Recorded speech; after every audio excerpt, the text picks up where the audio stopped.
আজি বনাম মাছৰ চচ্চড়ি। এয়া মোৰ হাজবেণ্ডে ৰাতিপুৱাই লোকেল মাছ কিনি আনিলে। এয়া হ'ল বৰলি মাছ আৰু এয়া মায়ে কাটি আছে ধুনীয়াকৈ।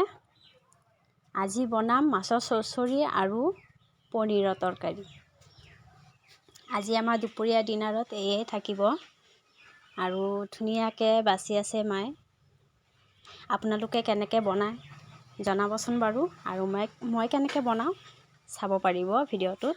আৰু এইখিনি মই মছলা লৈ লৈছোঁ, কি লাগে গোটেইখিনি লৈ লৈছোঁ। এতিয়া মই ভালকৈ পিচি ল'ম আৰু কেৰাহীত মই দি দিলোঁ চিম, আলু আৰু নিমখ হালধি মই গোটেইখিনি দি ভালকৈ লৰাই দিছোঁ। আৰু এয়া পিছা মছলাখিনি মই দি দিছোঁ। এতিয়া অকণমান পানী দি দিলোঁ আৰু নিমখ হালধি মাছত সানি থৈছিলোঁ সেইখিনি মই দি দিছোঁ, আৰু কেইটামান জলকীয়া দিছোঁ, কেঁচা জলকীয়া, আৰু শেষত দি দিছোঁ ধনিয়া পাত। মোৰ মাছৰ চব্জি হৈ গ'ল। এয়া ভাত ল'লোঁ, পনীৰৰ তৰকাৰী ল'লোঁ, আৰু এয়া মাছৰ চচ্চড়ি লৈ লৈছোঁ।